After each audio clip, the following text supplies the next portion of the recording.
just waking it up this morning and bringing us this far this day. Lord, we thank you for our health, strength, activity of our limbs. Thank you for giving us knowledge, wisdom, and understanding. Lord, we ask that you bless those that are here tonight. Bless those that had a desire to be here, but for some reason not. Lord, we ask that you continue to keep us and protect us from hurt, harm, and danger. Give us knowledge, wisdom, and most of all, Lord, understanding. We ask that you bless each board member here tonight to give them the knowledge and understanding to continue to move Prince Edward County forward in a positive direction. Lord, when we come to the end of this old road, we just ask you to give us a home somewhere in that kingdom where the streets are paved with gold and there's many, many mansions. Lord, let the words of our mouth, the meditation of our hearts always be pleasing in thy sight. You're the man one that sits high and looks low. And with you we can do all things, and without you we can do nothing. This is your servant's prayer in thy most holy and precious name. And we all said, Amen. I pledge allegiance to the flag of the United States of America and to the republic for which it stands, one nation, under God, indivisible, with liberty and justice for all. Thank you, Jerry. You're welcome, sir.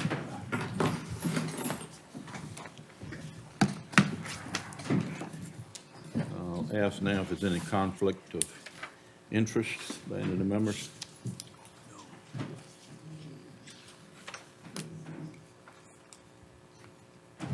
No conflicts. Next, we'll do the recognitions. Cheryl?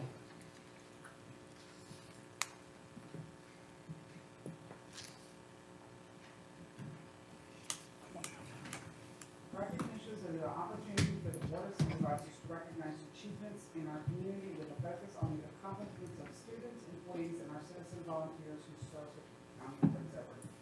Debbie Estes.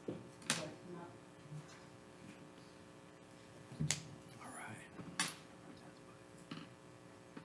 Sheriff?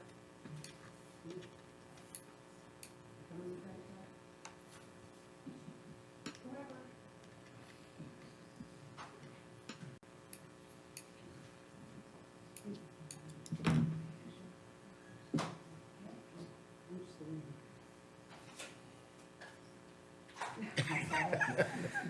The board would like to recognize Howard Estes as Employee of the Month for September. Chief Deputy Farley stated, Howard is one of the most knowledgeable people we know. Although Howard is a courtroom deputy, he strives to help all of us with anything we ask him to do. He helps with IT issues, delivers paperwork, and officers' advice, which is always excellent advice. He also never complains or lets anything get him down. Howard is one in a million. We'd like to thank Deputy Estes for his hard work and dedication. We're lucky to have a person of his caliber employed at Prince Edward County.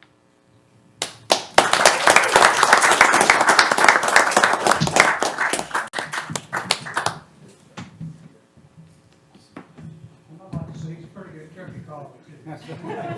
And tennis player. We're gonna center. Let's go over this. I'll take the pictures and take that in a minute.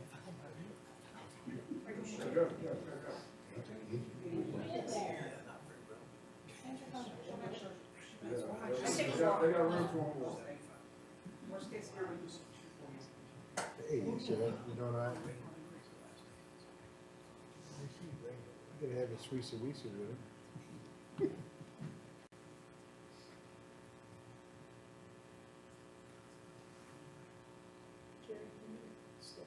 There you go. Good.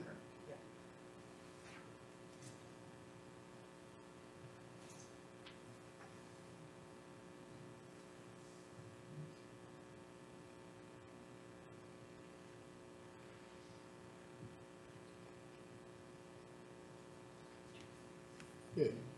All right. Congratulations, Howard. Thank you for your service, too. Congratulations, sir. Thank you, sir.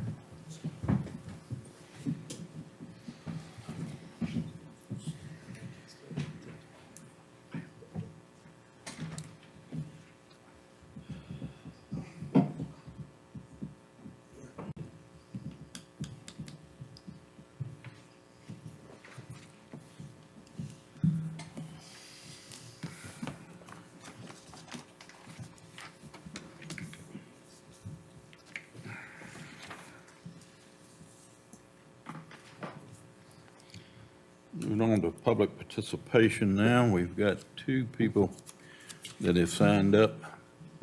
Tim Dotson, please.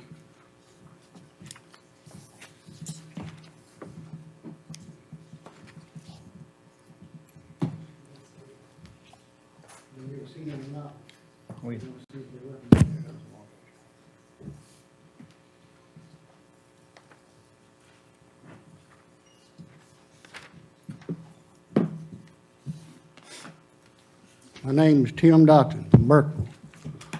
And the first thing I want to tell you, over the flag, I want to let you know that I'm not no racist person. I've been coming down there a long time, but I didn't come down here in a lot of years. Only one I know is Patty, was years ago. And as far as I'm concerned, these two on there probably like him. But the best supervisor, as far as I'm concerned, ever been down there was Lacey Award, and he's a black man. And a woman that I like is a black woman, is Candace Owens. And as far as I'm concerned, the best person that's ever been on the Supreme Court is Clarence Thomas. And Mr. China Joe Biden tried to destroy him. And he went, nah. What I'm come here to talk about today, I think you're going to reverse on this flag. And if you've got money to spend on the flag and all this other stuff, this reservoir here, it's got this landfill in it. I've never heard you say a thing about trying to move it. I tried to get it moved years ago, but no, nobody want to do it. You go up there and you spend money on the road to nowhere. You spend money up there on the Fowler deal years ago.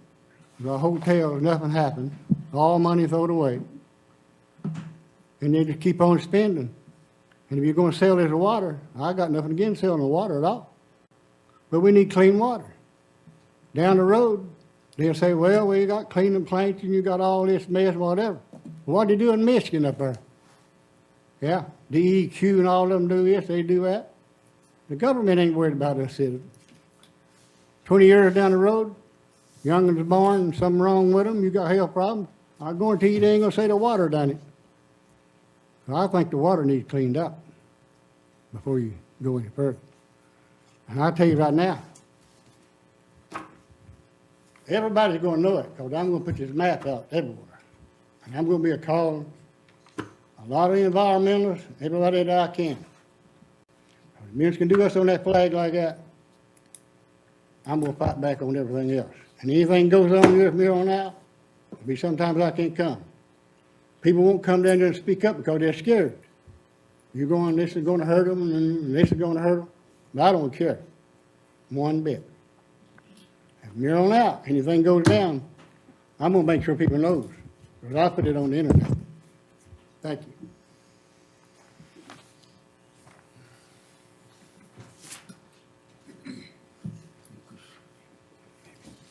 Mr. Lucas?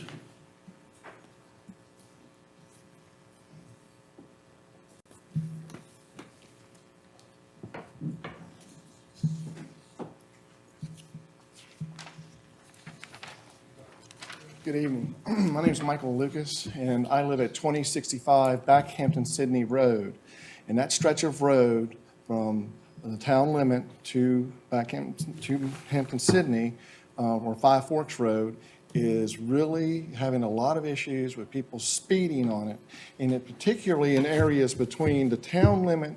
Right after my house, there's a straightaway where it narrows, the road narrows coming towards town, and it goes into a blind curve that turns to the right. About a month ago, a man was pulling in a driveway there, and he got rear-ended right there in that curve. So it's a really dangerous spot. There are no speed limit signs. There is nothing to say slow down. There's nothing to say children at play. And I know as soon as you come around that corner, there are children that are at play.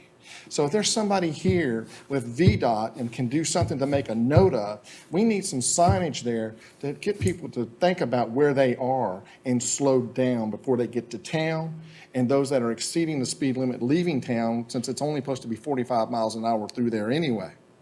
So I just wanted to bring that to the county's attention. I'm not the only person that's right there that needs to say something about it. But it's really frustrating. I've lived there for now about 9 months, and I can tell you in that 9-month time I've seen people speeding daily through there. And I know they're exceeding well over 50 miles an hour. So that's all that I have to say in regards to that. That's why I came here tonight. So if you can help us with that in the community and make our community safer, I think it'd be a great thing. Thank you. Thank you.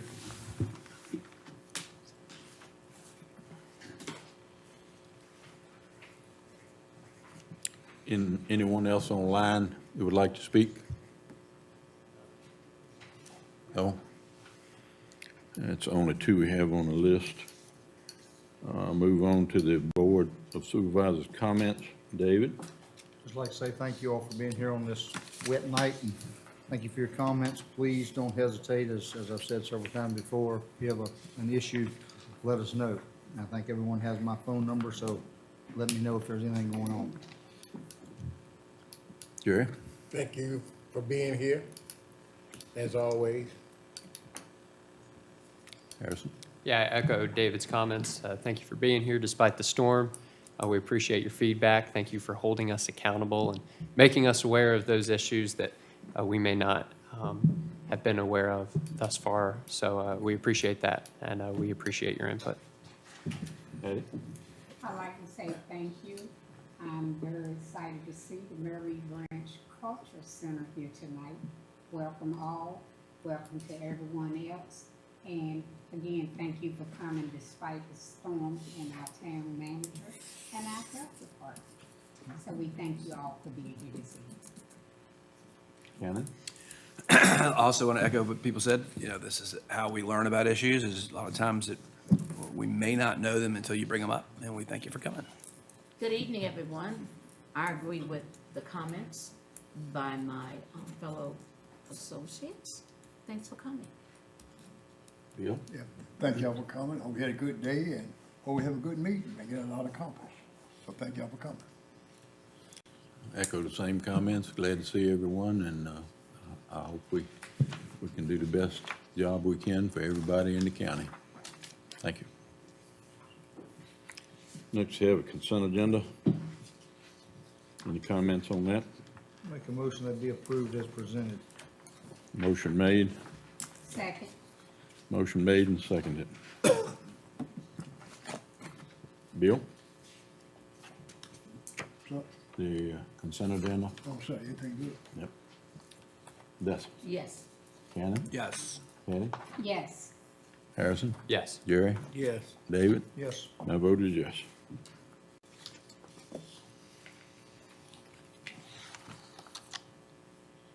Community partner updates. Maria Almond, please.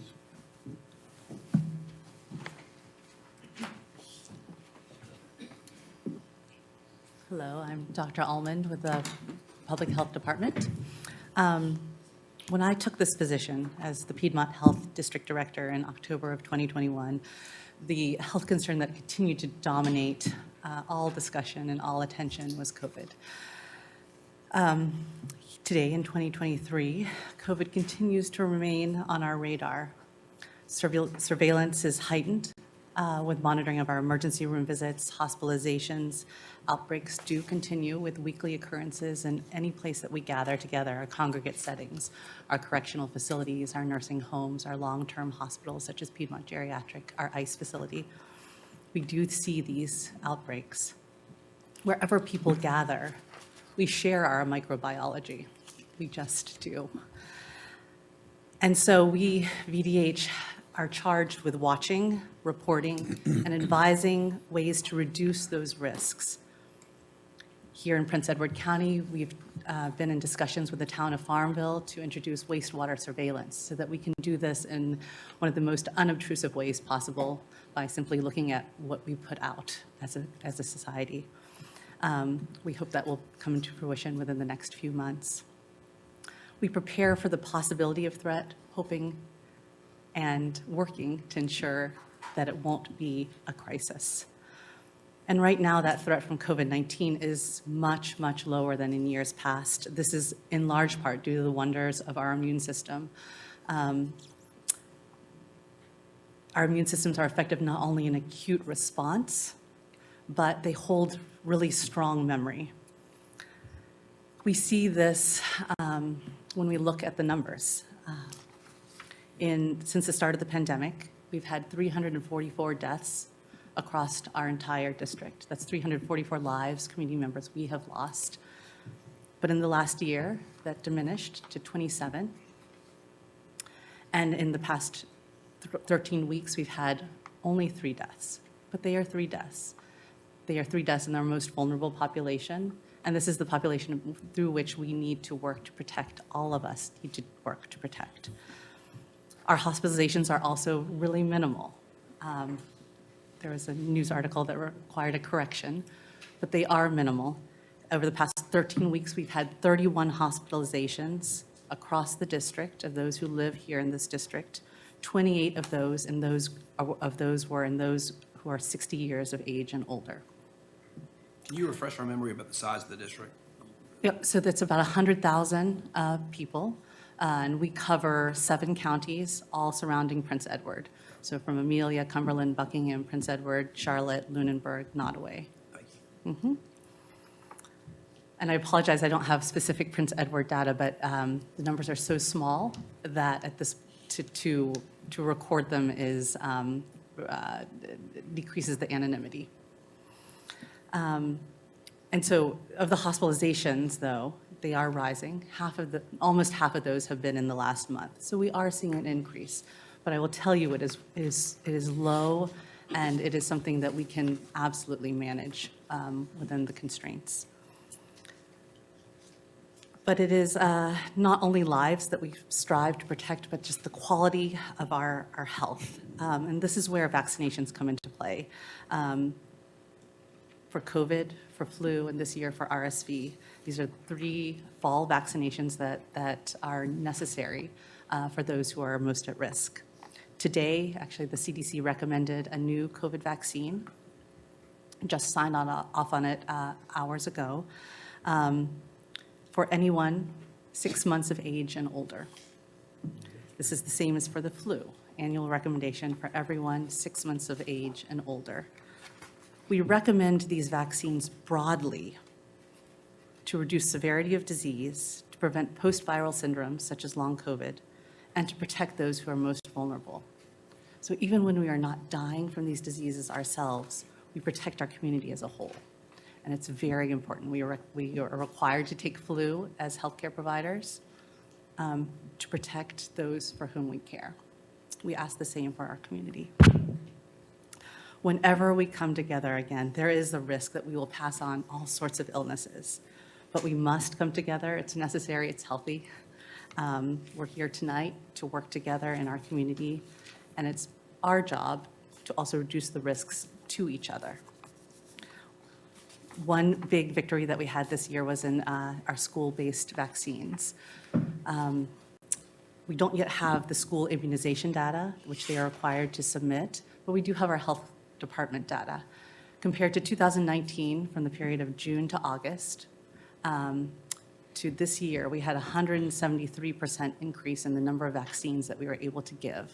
So that's 595 children across our district to whom we gave life-saving vaccines. I like to say that was all just an awareness of our services and what has gone on. Some of it is, and I hope a lot of it is due to that. Some of it, I will throw this caveat, is due to a new mandate that we did have in 2021 for other vaccines such as meningococcal. So you did see an increase in those older kids. But meningococcal is also now a state outbreak. So these are real diseases, again, that we provide life-saving services for. And not only did we provide these vaccines, but we did their sports physicals. We did school bus driver physicals for 3 counties. We provide TB screenings for our educators who are at higher risk. Every week, every month, there's a new focus to our public health work that changes with the seasons. It changes with how our lives unfold as a community. And it changes with our policies. WIC, Women, Infant, Children, is a federally run program that we run through our health department that has returned to in-person services for the first time since the pandemic, just in August. And that's due to a lot of different federal rules. But they have been busy, busy, busy even before then, and we continue to do all of that work. Our governor has also elevated the urgency in our fight against opioid deaths. In Virginia, fentanyl deaths have been on the rise, doubling in 2013, 2015, 2016, and 2020. Right now, we're at a plateau of about 2,000 deaths a year just from fentanyl alone, which is a synthetic opioid. Here in Prince Edward County, since data began to be collected in 2007, generally we've had one or no overdose deaths until 2016, when we had 3, and then when the pandemic hit. We had 5 that year in 2020, 3 the next year, and none last year. Maybe we're doing something right, but what I want to say is that there is a threat that is still looming. Buckingham County, just to our north, they had 7 fentanyl deaths. They have had for years 0 or 1. It's something that we need to be vigilant about before there is an actual crisis. And our next steps will be with all of you, with our local government officials, with our law enforcement, with our schools, with our nonprofits, with our community, to ensure that we're doing the preventative work to keep our children safe, to keep our youth safe, to keep our friends and family safe and alive. These public health challenges touch us all, but together we can move the needle in a different direction. Thank you for your ongoing support. Any questions? Was it a new vaccine approved today? I heard Yes, some- the new COVID vaccine was approved today by the CDC after receiving approval from the FDA yesterday. So Dr. Cohen signed off on that just a few hours ago, very quickly moving on the advice to the CDC to do so. Yes, so highly recommended for anyone 6 months of age and older. Thank you. Thank you. Next, Farmville Town Manager, Mr. Scott Davis, please. Good evening. Chairman. Hey, you. Members of the board, Mr. Stanley. Thank you for having me again this quarter on this beautiful night. I have a few updates for you in reference to the town. You might have noticed off of Andrews Drive, we just completed a playground for the neighborhood that surrounds that area. Our recreation department has actually seen a pretty good increase in numbers for the football and cheerleading program this year.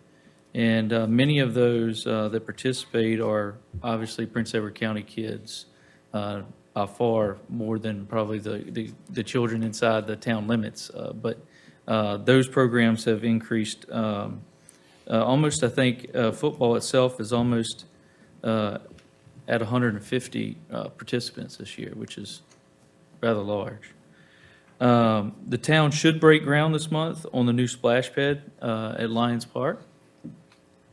This year's budget also has in it renovations to our skateboard park that which is in that same area, and that'll begin in the next several months. The town, we just got notice that we received State of Good Repair funds from VDOT. And so it's enough funding to do both sides, 2 lanes, and the center lane on another portion of West 3rd Street. We received FAA and Department of Aviation, Virginia Aviation funding to begin rehabilitating taxiways leading to and around hangars at the airport. And that work should start this month or the beginning of next month. The town IDA is applying for an IRF grant for Farmville Downtown Partnership in order for it to obtain and revitalize 109 and 111 North Main Street. So hopefully they will become viable areas along Main Street, unlike they are right now.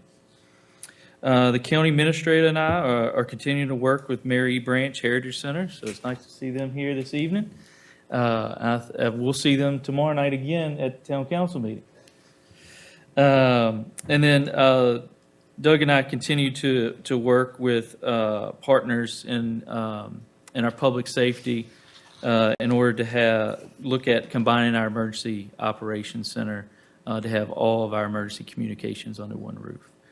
And last but not least, how can you forget? Hope you all show up.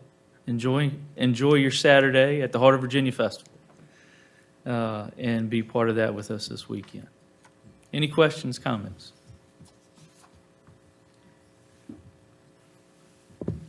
Have a good evening. Thank you. Thanks, Scott. Appreciate it. Next, Mary Branch Community Center update. Sherby Scott Brown, please.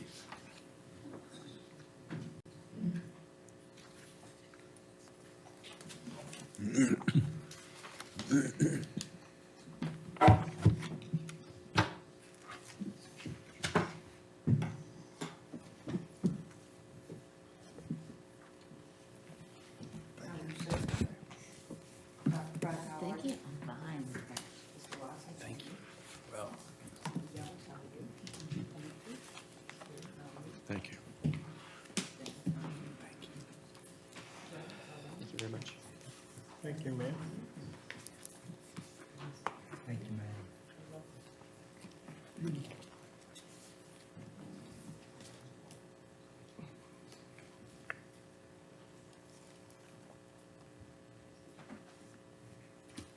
First, I'd like to say good evening to all of you. Good evening. Good evening. I am so very happy to be here with you.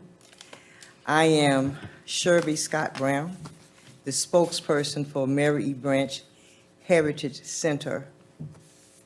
Thank you all so much for allowing us to be a part of this meeting. By profession, I am a health, physical education, driver education retired person. I'm a sports person. In 1992, for the Olympics, men's basketball, the United States had the dream team. The Mary E. Branch Heritage Center, that's our dream team. The United States had Michael Jordan, Scottie Pippen, Patrick Ewing, Dave Robinson, Larry Bird, Magic Johnson. They had the dream team. But you know, with the dream team, you got to build it around that person to make it a dream team. Cornell Walker is our Michael Jordan. He listened to a lot of us say a lot of things. He called us back in when we're not doing what we need to do. And I totally respect him for that. In addition to that, person being our Michael Jordan, in your packet you will find the members who are officers. I won't insult you by reading the other items in there, but I would like for you at your leisure to look it over. We have an abundance of knowledge with us for the Mary E. Branch Center. Dionne Jennings is our vice president. Her profession is in the medical profession. She is a graduate of Prince Edward High School, one of Dr. Pride's and my former students. Adrian Harris, our recording secretary, is also a product of Prince Edward High School and a student of Dr. Pride and my student as well. She's employed by the Department of Corrections. Sylvia Mayo Scott bring us that New York flair. She is also co-owner of one of the best mobile businesses here, Ice Cream Delight. She gives us a multitude of talents with her ability to make sure that she's our financial director and everything goes well in that department. Our members, I'll start at the bottom. We have a young lady that's doing an internship with us, Deanna Jennings, that's taking care of all of our social media activities. Dylan Patterson is a student in the master's program at Virginia State University. Francis Reed is our outgoing person in the community, has wonderful personal people skills, speaks to people and let them know what we're all about. Mr. Lewis, I call him Mr. He has so many talents. We had a brief activity about 3 weeks ago at our center. Mr. Lewis has so many bits of equipment that he could make stuff and fix stuff.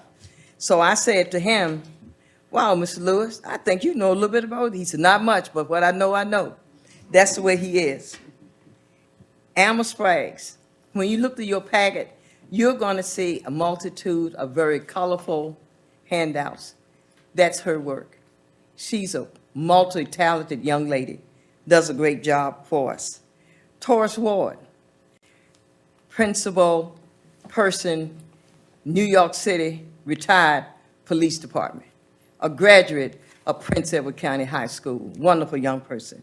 Monica Ward, graduate, Prince Edward High School, does an excellent job with parent outreach.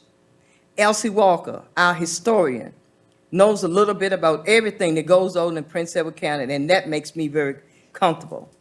Charlotte Womack, retired educator, over 30 years educating the young people here in Prince Edward County.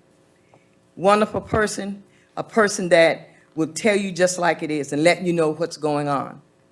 Gwendolyn Wise Love, another person that gives us that New York flair. You know, New York is kind of like California. It's a different place you live, but when you get to know the people there, they're really good people to work with. I am, as I told you earlier, retired educator, 34 years, Prince Edward County. We would have our meetings and we would say to each other, well, the board they don't really know who we are. We're not the old board. I told you, we're the dream team. We have a dream to make the Mary E. Branch Center real. We look at it, we see those blue doors, but sooner or later, if you know about Jericho in the Bible, what happened to the wall? They came tumbling down. So sooner or later, those blue doors gonna have to come tumbling down. We're gonna give it our best effort. We're gonna listen to you. We need your financial support because I knew you all knew they were coming. You said, she's setting us up for something. I just want you all to know that. We're gonna need some money. And I believe that you all are willing to give us the best that you have. And the most that I can say to all of you on such a beautiful night, every morning I wake up, I'm just so thankful that I'm still here. Mm-hmm. I don't represent the Mary E. Branch in a personal way, but I'm doing this for my husband that went to Mary E. Branch as a youngster. He passed away almost 4 years ago, and I can hear him saying, Sherby, give it the best you got. So that's what we want to do. We need your help. We want to make the history of Prince Edward County continue to be seen. People know about it. Some of it, we may not be so proud of it, but it's still our history. And if we work together, we know we can make it happen because we know teamwork make the dream work. And I want you to remember something, a song that was very popular in June 3rd, 1991. Give them something to talk about. So I'm giving you all something to talk about. If you look on the last page, I believe if you work hard, you should party hard. October 21st, we're having Motown. One of my favorite groups for the Delphonics. If by chance you feel you got some 70s clothes in your closet, get them out and come to Motown. Thank you very much. Do you have questions? Ms. Scott-Brand, I have a question. Yes. Excellent presentation. Good to see you in the group. Exactly where are you now? As far as our building, With getting it going, getting the finances going, where are you now? we're in the process of applying for grants, one with the CRC and one through Dr. Michael Herndon at Virginia Tech. We've tapped into their resources there, people-wise, to give us as much assistance as they can. Michael is a former student of yours and mine, a former member of the Prince Edward County School Board. He's now Dr. Michael Herndon at Virginia Tech. Mm-hmm. We're a partnership with them. And the good thing about it is Virginia Tech and Virginia State are the only two land grants universities in the state of Virginia. So we have a good partnership with them. Dr. Ely is his co-worker. We've done some extensive collaboration with the Henrico Police Athletic League that runs a magnificent after-school program. So we are tapping into places that are doing what we need to do, even though we don't have that building where it needs to be. So we still need y'all money. So y'all, you know. And I believe that you are going to give us the very best that you got. So, any other questions?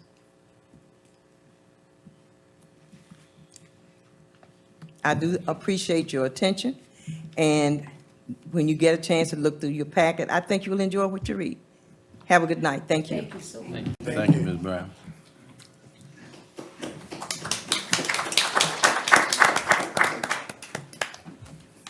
All right, now we'll move on to the public hearing.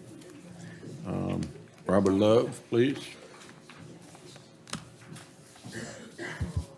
Mr. Chairman, members of the board, the county received an application from C-Store Developer LLC for a special use permit to construct and operate a car wash on a parcel of land denoted as tax map 051-A-33 and 051-10-2D, located on the west side of Farmville Road at its intersection with Commerce Road.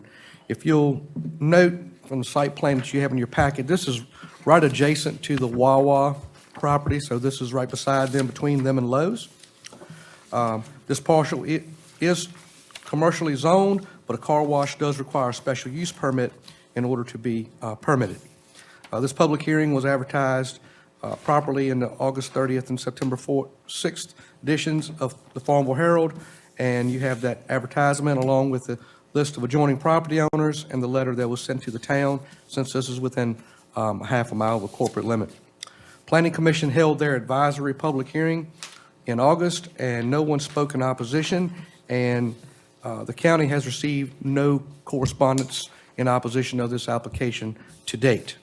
Planning Commission unanimously recommended approval with conditions, which you have in your place setting. There are 16 potential conditions, should you choose to approve this application. This development is within the Highway Corridor Overlay District, which has specific guidelines for shared entrances, interparcel connectivity, upgraded architectural details, and landscaping, full cutoff fixtures and monument signage. If you'll look in your renderings, you'll see that the developer has offered up a building that meets these standards, as well as signage that meets these standards. I'd be glad, the developer is here tonight, and I think their engineer, and I would be glad to answer any further questions you might have of me. Thank you, Robert. You want to have any questions? Well, I noticed you had 15 employees. You say you can employ about 15, and it'd be 3 or 4, sort of like a Raybo's out of Richmond, similar operation. Is that correct? I don't know what Rainbow is, but Raybo's, or what is it? Car wash. yeah, it's more of along the lines of the newer type of car wash, like a Flag Stop or a Tommy's. I don't know if you are familiar with that. It's the full service wash. So you come in and you go. It's got the vacuum station, as well as it's fully attended. It's not self-service. Okay. Mark, if you would just introduce your team members for the record. Yeah, sure. My name is Mark Greenberg. I'm with Blackwood Development Company. We're the developer of both the Wawa and ultimately this parcel. This is Andrew from Bowler. He's the engineer. Bowler's the engineer on the project for both of the retail users. How large of vehicles will you be washing? Will you be doing any road trucks, big trucks, or just cars and pickups? I don't own the car wash, but I don't think they can do any. I mean, I think they can, they can wash a large SUV, but I don't think they can wash trucks or road vehicles or anything like that. What do you think would be the approximate cost for a car wash? To go for the person going through the car wash. Anecdotally, in the Richmond area, that they work on either a pay per wash program, which I think could range, and again, please, I know this is on the record, but I'm guessing to some extent, it's, maybe somewhere between $10 or $20, and then they have a monthly membership program where you can get as many washes as you want, during the month, and I think those, plans range depending on whether you want like the full service or, something scaled down. I think those plans range, maybe from $15 to $30 a month, something like that. But I don't know specifically what this car wash would charge in this location.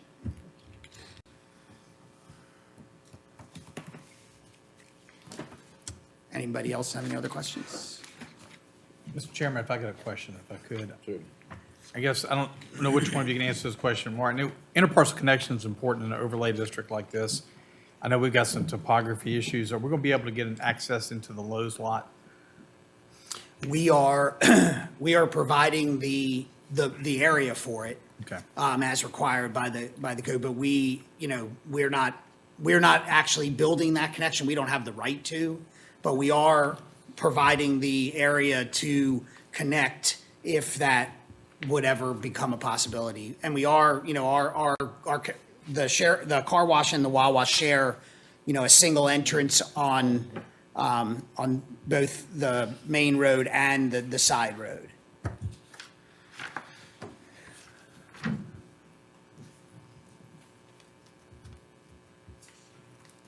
I believe the plan there, the plan there should show a stub for that future connection. Okay.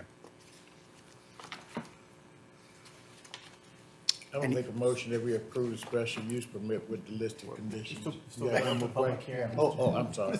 Supervisor Dillon? Doug, is there going to be an entrance off of Commerce?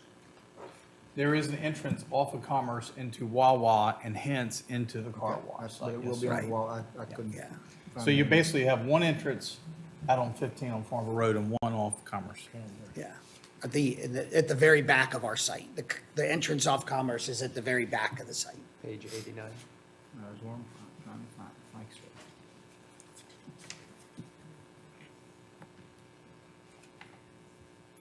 Any other board members have questions? Anybody sign up? Check the sheet. Okay. Sir, hold a second, Mr. Chairman. Doug, you done with us? Oh. Thank you very much for hearing our thing. We look forward to bringing these two services to the county. Thank you. We don't need it. You're gonna need it.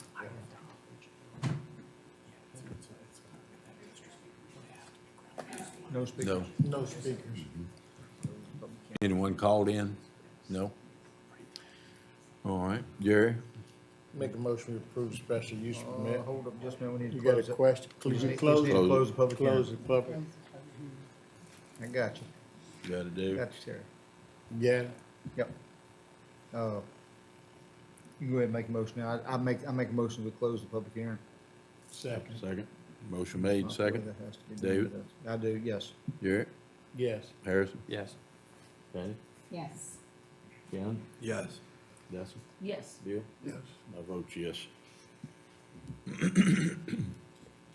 Now can I make a motion? Yes. Recommend special use permit, 33 strikes. How dare you quit? Go right ahead, Jerry. Already done. Can I get a second? Just for point of clarification, Mr. Chairman, that includes the conditions as recommended by the Planning Commission, correct? Yeah. 16. Yeah, 16. That's right. Okay. All right, David? Yes. Jerry? Yes. Harrison? Yes. Patty? Yes. Cannon? Yes. Dessa? Yes. Bill? Yes. My vote is yes. Next on the agenda, comments on Route 640. Sarah, please.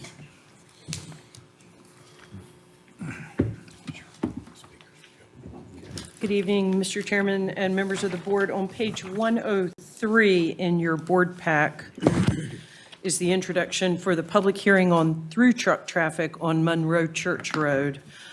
For the last several months, there's been discussion about safety on Monroe Church Road, and one of the suggestions, I believe that was in fact brought up by VDOT, was the possibility of the board considering through truck restrictions on Monroe Church Road. At its last meeting, the board voted and authorized a public hearing for tonight to receive public input on the possibility. So we have included in your board pack the guidelines for considering requests to restrict through trucks on primary and secondary highways, which includes the public hearing. The board would also have to approve a resolution. There's one drafted in your board pack for your consideration. There has to be a proposed alternate route, which we have shown on the map in your board pack. And then I would also like to point out that staff has received 2 emails that are included both in support of the restrictions. I'm happy to answer any questions.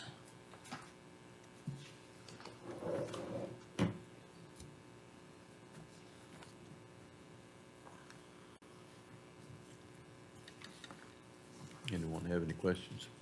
No? We'll open the public hearing on this now, Doug. Yes, sir.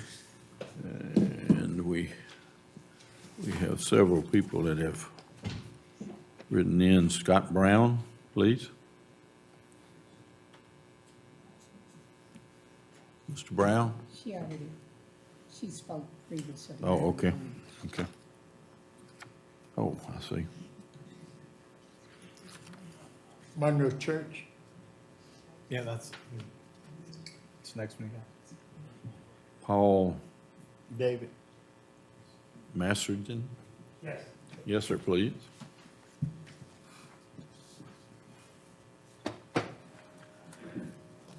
Good evening, ladies and gentlemen. Good evening. Good to be here. My name is Paul Masurgeon. I live at 567 Monroe Church Road in Rice. First of all, I'd like to thank the board's consideration of the no-through trucks on Monroe Church Road because, as you know, much of this road is way too narrow for many of the trucks that currently drive on that road. I'm also thankful for the 2 35-mile-an-hour signs that were put on our road, one at each end. But, there's always a but. I feel that 25 miles an hour would be more in keeping with the density of the residential and rental properties between Reservoir and Green Bay Road. This is where a speed study, and I know there's been a lot of talk about it, would be most helpful with special consideration to the physical characteristics of the road, the geometry, the lane and the shoulder widths, the nature of the traffic on the road, the volume and the type of vehicles that drive this road, the commercial and the residential development along the road and the related traffic, and not to forget the pedestrian activity. And there's many other factors that it also considers. If the speed limit on Monroe Church Road cannot be lower than 35 miles an hour, then my request is, can we please have more signage? Can we have lower speeds at the curves posted? Can we have clearer road markings for the existing pedestrian crossing that is there? And can we have better enforcement of that speed limit? Thank you for working with our community to make it a better and safer place to live. Any questions? Thank you. Thank you. Next, David Call, please. Good evening. Good evening. Thank you for letting me speak tonight. I also live on Monroe Church Road. I've been living there 5 years.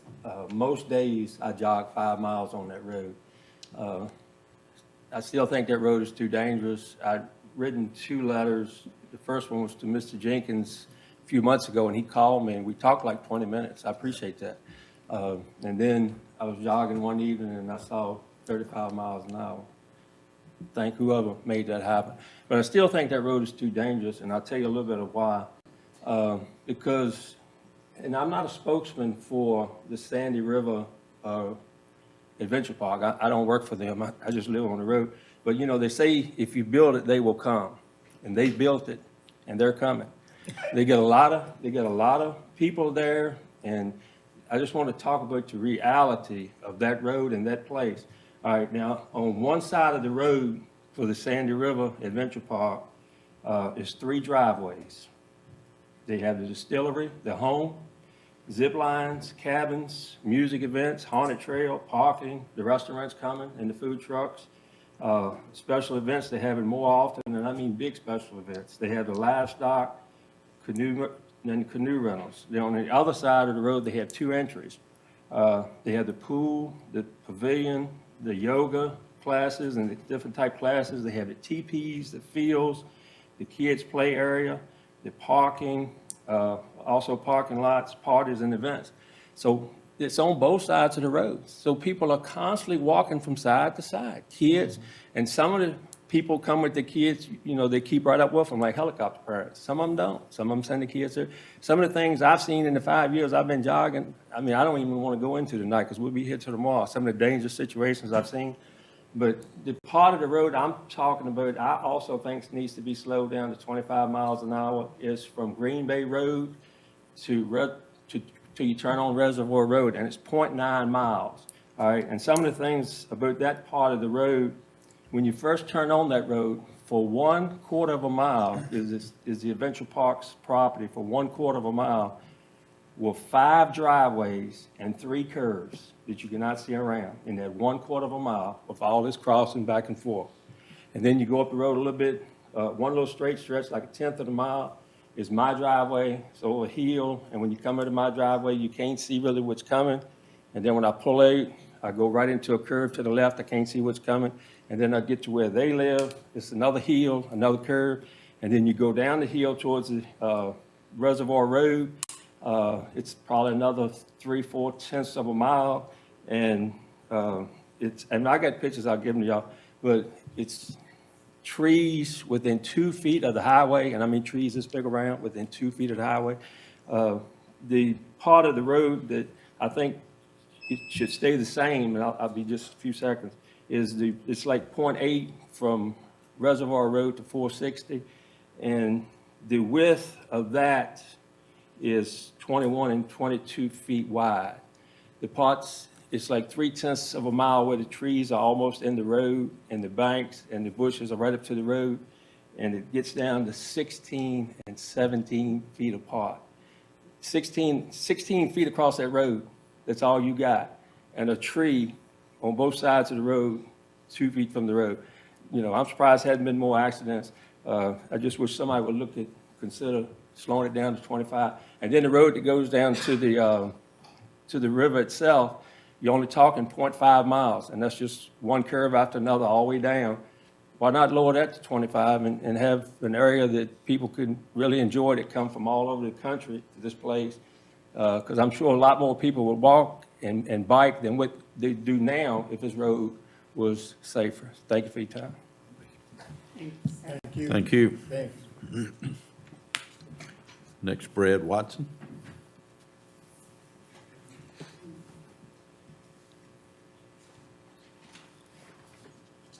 Good evening. Good evening. First, thank you very much for paying attention to our road at all. It's not very long, and it's not very wide. I was telling Mr. Stanley that I think we needed a whole lot of extra help on the road, and the day that I said that, I pulled out of my driveway. I live on Gates Point Drive, right in the middle of Monroe Church Road, and I met a Trailways bus and 2 Longwood buses, or like the size of a Farmville area bus.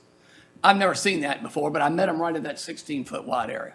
That was unusual. The thing that you're going to have to deal with is that the GPS for the people who are coming from Richmond or wherever they're coming from, it's going to send them on Monroe Church Road. It's what it's going to do. I mean, it's going to send you the shortest route. I'm not sure it needs to be 25 miles an hour. Matter of fact, today when I was looking down at my speedometer, I saw I was doing 50. I thought I'm gonna be the first one to get a ticket on this road. And I would have paid it because it's fine, because it's going too fast. I will say that I was very happy because Mr. Stanley told me that the speed limit was 35. I come from Farmville every day from work and turn on that road, and I went 6 times and never saw the 35-mile-an-hour speed limit. I said, I know that he said it was here, so I drove all the way to Green Bay Road, and I saw there was a sign. So I went all the way back around Green Bay Road, down 460, came in and looked, and right as you turn off of 460 on the Monroe Church Road, there's a 35-mile-an-hour speed limit sign behind a bunch of trees. It needs to be probably another 20 yards down the road. And there needs to be another sign about where Gates Point Drive is, because anybody coming out of any of our houses who haven't been there before, or out of the Sandy River Adventure Park and going the opposite way isn't going to see a speed limit sign. I'm not sure it needs to be 25. I can see why the case could be that it would, but there's a lot of other problems that are going on there. And the reason I'm here is for some of that. The ditches needed cleaning. We talked about that quite a bit. I've talked about it with one of the supervisors here that I know pretty well, and Mr. Stanley. But I called VDOT, and I found out as a citizen, sometimes we can get a little bit more done because they put you on, they give you a case number, and they did clean those ditches. But no grass is ever mowed along there, maybe once a year, and it's really high, and it's over the road. It makes it even narrower. I don't know, I mean, this is not just a problem there, but it's a problem at 460 and Monroe Church Road, because if you're coming out of there, you can't see cars coming down 460. It's a problem again at 307 and 460. The grass has gotten high again there, and that's already a problem. And on the side note, I really appreciate you having it 45 miles an hour coming east. It needs 45 miles an hour going west. It needs 45 miles an hour going east as well. I think grass mowing is a big deal for our county. I do not know whether we need, can the county hire somebody to mow grass, or does it have to be VDOT? Because I think that mowing grass is a big deal all over this county, and it's not getting done by VDOT. I got $250 back from the governor, but I'd rather him give it to the grass mowing people. We need a lot more grass mowing on our roads. Thank you. Thank you. Anyone call in on this matter? No? Motion to close this part of the public hearing. So moved. Motion made Second. and seconded. David? Yes. Jerry? Yes. Harrison? Yes. Patty? Yes. Cannon? Yes. Odessa? Yes. Bill? Yeah. My vote is yes. Public hearing closed.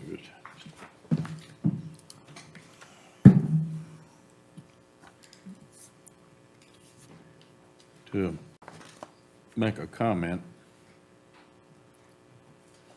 not defending anybody, but I particularly live on a road that took 25 years to get repaved. Petition after petition after petition. And we finally got it done. It turned into a racetrack between Pamplin and Hampton-Sydney College.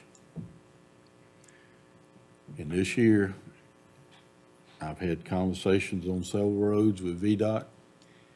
The rain that we were lucky to get has encouraged growth of trees and Johnson grass as bad as I've ever seen. And they've started mowing now for the cleanup for the year. But they have assured me that they're going to try to get around everywhere as best they can. And I will make a comment. I have seen some of the mowing they have done, and they are finally cutting that Johnson grass down to the ground. And I'm proud to say that they are, because last few years, it's so thick, they just lay it over. And the next day, it's standing straight back up. So they are trying to do a wonderful job right now. And Sarah, these matters, I'm sure you're taking a few notes to pass on to Scott. Okay. Excuse me, I got off subject a little bit. Going back to this now. Let's see. We have got to make a motion. Lou, just a few quick comments. Yes, sir. Number one, do we know what, if there have been any accidents or anything because the public hearing or let me rephrase that. According to VDOT, they're gonna do a study on accidents and health and welfare and everything else. Do you know, Sarah, by any chance, if there have been any accidents there, or if we have any record of it? Yes, sir. I was reading over what the requirements are. Of course, you all know that I'm a stickler for everything. 3 things have to be met. It has to promote health, safety, and welfare of the citizens of the Commonwealth without causing undue hardship. I own a trucking company. We use this road some. There's a trucking company on Green Bay Road that uses this some. If you come out Green Bay Road to the end and want to go west, you cannot see the eastbound traffic whatsoever. No. So if you pull into that, you automatically block 100% of the eastbound traffic. If you go down this particular road, you have, I think it's 600 yards of sight from the westbound traffic if you want to turn east. If you want to turn west, you have all the way from where the new dumpster site is, all the way up to Monroe Church Road. So you can get out of there with a 53-foot trailer, which you're about 83 feet by the time you put a tractor and trailer and everything else. So you're automatically causing an undue hardship on truckers. So that negates what we're trying to do here. Do we know, is there any way around that, or are we automatically just asking VDOT to spend money to run a survey that's not going to work? It's just land, it's just a hill that is keeping you from seeing when you're trying to come out of the Green Bay Road, right? It's not grass growing, it's just Correct. topography. It's actually topography there. You can't get out there. Your trailer is in the eastbound lane. Yeah, you cover- have to you go cover completely. east to get to a turnaround spot to come back. Got it. Where if you come down Monroe Church Road, you can see all the way from the river or the creek right Both there. ways. Both ways. It definitely causes an undue hardship, and I'm speaking for myself and also for the other trucking company, which I happen to know them personally. When they come through there, they use it if they're gonna go eastbound simply because they can see whether anyone's coming. So my question to the board or to VDOT or whatever else, it specifically says that we have to comply, that they have to comply with 1 and 2 criteria and 1 of 3 and 4. And we don't comply with 1 or 2. 3 and 4 is kind of, it depends. It has to be, the roadway is residential by nature, which I don't know if it's considered residential by nature because it has to have at least 12 dwellings combined on both sides within 150 feet of the existing or proposed roadway center per 1,000 feet of the roadway. I don't know if it does that, which I don't think it does. I think it does meet the local requirements. That, and then the next one would be whether it's function classified as either local or collector. It's a local. It is local. Yes, sir. So it would meet one of those, but we don't meet the other to begin with, and we have to meet both. It specifically in bold letter says proposed restriction must meet both the first and the second criteria in order to be approved. So my vote would be no, because we don't, I think that the 35-mile-an-hour zone is a great thing, and if VDOT comes back and gives us more input or whatever else, but we don't meet this, I think we're spending tax dollars money just for a study. That's my personal opinion. Would it be best to speak to Scott and just tell him the concerns and get another report next meeting? If I were making a motion, I would motion to table it until we could do something else or find out. Yeah. Because I would vote no on this because I don't think that we meet the criteria. Yeah. And another item brought up is this GPS thing. Those things have led me down roads that I wish I'd have never seen with a truck and a trailer. And I'm not so sure that VDOT that can't come up with some signs at certain roads. Please use, visitors to the Sandy River, Right. please use. Another road. That's something else, sir, that might bring up with Scott. seen signs Have you? similar to that, yes, sir. Yeah. I would say to the citizens of that road, I understand your quorum. I understand it as well as anyone. I live on Oliver Road, and when I was born and raised there, it was a dirt road and there was no landfill. And I see everyone's trash come by my house every day. Yeah. So I understand where you're coming from, but by the same token, it does put an undue hardship on the truckers that do use that, and that's where I'm at, because it automatically negates us, and that's not to belabor the point. I would make, go ahead. I'd like to say something. Go ahead, Bill. The people that live on the road, I've lived in Rice all my life. I don't see no problem coming at 696 on a tractor and trailer and getting in the lane. Down at 640, that's more of a back road than 696 is. I think people in a tractor and trailer have plenty of vision because you're higher than a car, you know. And I think they have plenty clearance to get across there. Been there for years. So, I don't see why we can't make it no truck traffic. I don't see the argument in it. I mean, the people coming off Green Bay Road, coming down 640 through there, in a tractor and trailer, and like you said, it's 16 feet at one point. How wide is a tractor and trailer, sir? 96 inches or 102, depending on what you're driving. Okay, well, I'm going to go with the biggest one. That's what 102 we got. inches. Okay. 8 foot, 8 So foot if 6 two of inches. them meet, how much road do you have? You have the same amount as the tractor and trailer has. I mean, the truck, trailer and all, if two of them meet right there, it's less than 16 feet or more than 16 feet. Exactly 16 feet if he's Can I tell driving you that? 96. All right, they leave any room between the trucks? Does. If you're, How much? if you're on the side of the road, you've got 3.5 inches, which is just as good as, which is just How as, much?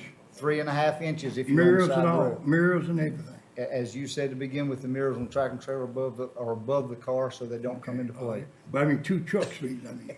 Two tractor Two truck- trailers, two two tractor tractor trailers trailers can meet, because if they're, according to their CDL, they're required to run the edge of the road when meeting another tractor and trailer. But if there's no shoulder, in some places, no shoulder on the road, all it is road. So if you got two of them meeting, how much do you have? I won't argue the fact that that it is an issue. The fact of the matter is that according to the criteria, we, I I'm just can't. making a statement, it's kind of tight if two of them meet. I understand. Well, if I could say something, maybe have Scott consider tractor and trailers, the 18 footers or, you know, But that's coming out what- at Green But Bay that's what's Road. running, that's what's running through there, the tractor Yeah. and trailer running. The site distance, is it safe? Would it be safe? Here's the problem, and if we're just discussing scenarios. Right. The reservoir, the Sandy River Distillery has to have tractor and trailers come in there. For deliveries. For deliveries. So you have them on the road anyway. They on that one end. On the Depending on 696 end. depending on which one it is, they can't turn around in their driveway, so they have to go all the way through. 53-foot trailer cannot, there's probably 3% of the drivers in the United But States. they have a CDL, correct? Well, they're supposed to. I And to can't get a answer that CDL, question. you had to be able to operate the truck to get a CDL, correct?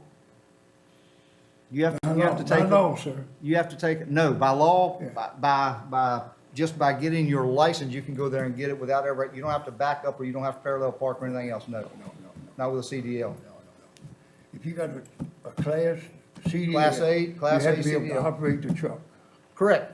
And turn around, back up. and- No, sir. No, sir. Not required in the CDL to prove that you can back up or turn around or parallel park. There's umpteen different things. No, that's not required. It is required for you to do a 32-point inspection beforehand. It is required of you to do a lot of things. Here's another problem. A CDL driver is required to do things where the people that are attending here or that can come to these sites or whatever else can pull, they can drive a 42-foot camper and pull a car. And they're not required to have a CDL, and they can drive for 24 hours straight and be legal where a CDL driver can only drive 8.8 hours and 2/10, and then he has to have bump time for 2.5 hours, and then he has to have berth time, and the list goes on if we want to get in CDL. So that's, Those some the valid problem, concerns. the problem that I have with it is we don't meet the criteria. That's the only problem that I have. We don't meet the criteria at this point. But I understand where you're coming from, and I understand I understand exactly where they're coming from. Another little item, and Tony may can refresh my memory. I can remember several accidents, Green Bay and 460, at that intersection. Sir? Was it, right, yeah, a lady turned a car with 3 children in it. I don't recall any down off 640. Now, I may be wrong. I've been, it comes from being a volunteer fireman for 45 years. I listen to the radio. VDOT was looking into changing that intersection a few years ago. And I don't know what took place there. They were gonna change something We're gonna cut that whole back down. bank down in the Yeah. middle of the median, but Yeah. regardless, I'll make the motion now that we table this, and of course, we have to have a second and a vote. You all don't have to vote the way I do. Yeah. But I would make a motion that we table it until Scott and them, number one, until they bring us some information, which is what they have to do anyway. According to all of this, we cannot ask them to do this because we don't meet the criteria. We can certainly table it and ask them to come back with some more information. But I would make a motion that way and let the chips fall where they may. I second. Motion made and seconded. David? Yes. Jerry? Yes. Harrison? Yes. Patty? Yes. Cannon? Yes. Dessa? Yes. Bill? And my vote is yes.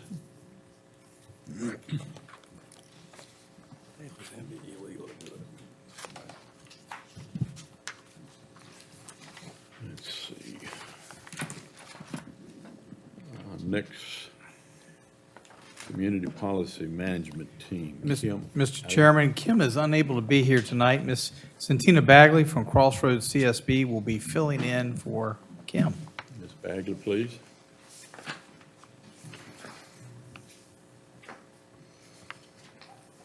Good evening, everyone. Good evening. To Good the evening. Board of Supervisors and everyone in attendance on tonight.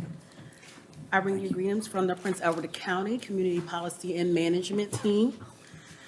And so as a part of our Community Policy and Management Team, we are comprised of several members of the agency within Prince Edward County, to include our County Administrator, Mr. Stanley, Kim Allen from Prince Edward County Department of Social Services, Karen Townsend from the Department of Health, Kara Comer from the 10th District Court Service, Erica Hazelwood from Prince Edward County Schools, Taylor Allen, who is a private provider representative, and Cheryl Simpson as our CSA coordinator, as well as yours truly.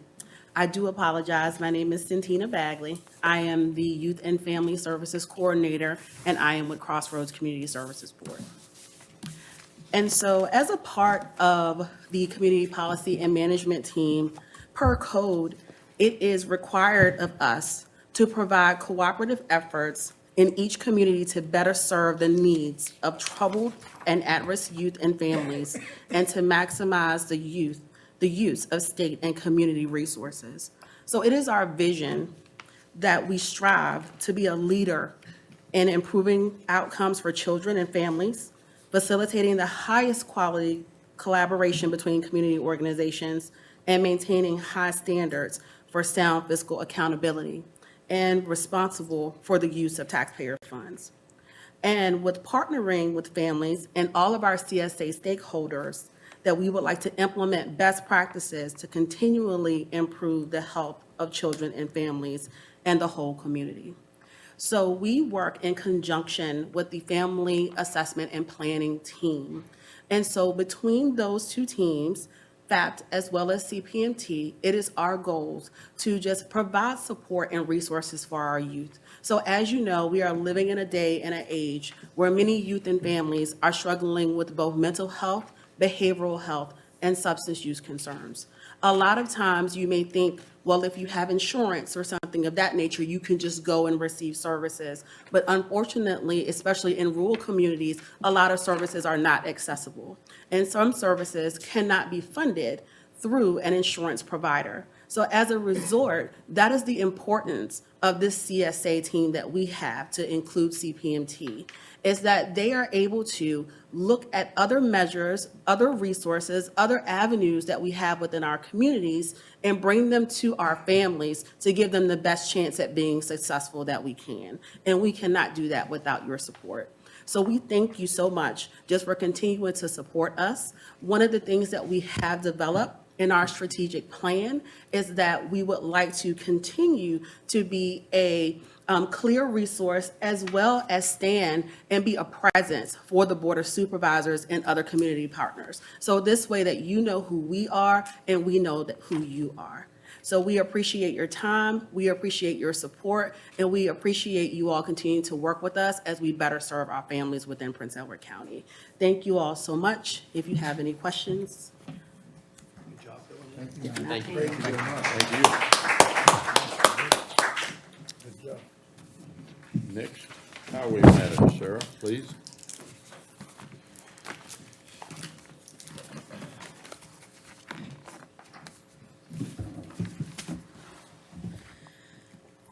So, Mr. Chairman, I did want to share, since the question has come up, we'd received several calls from citizens about mowing. And I received a text message from Scott Frederick that said, we're working on the secondaries right now through the whole residency. We're using a contractor for this cut. We started in multiple places between August 21st and August 28th. We're hoping to have all 4 counties done by the 1st of October. And then he said the final primary cut, which would be 460, 360, 15 for us, starts October the 15th. So just since that had come up, thought that might be helpful. Again, make a note, tell them it looks like they're doing a good job, Okay. a nice job.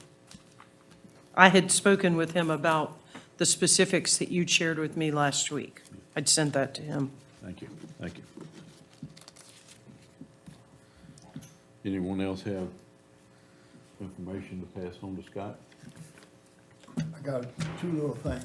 Yes, sir. On the Poorhouse Road, on the river side of the road, Mm-hmm. some places not much shoulder at all. Dr. Gates, he jogged through that, and he brought to my attention. Okay. There's not much shoulder, a couple places, like Is it from between like 460 and Poorhouse and, okay, on the right-hand side, a couple places, not much shoulder there. okay, And also on High Bridge Road, 688, the trees come over the road right much in one place there. There's a lot of trash right there too. Right there on High Bridge Road, 688. okay. There's been tremendous growth on trees this year.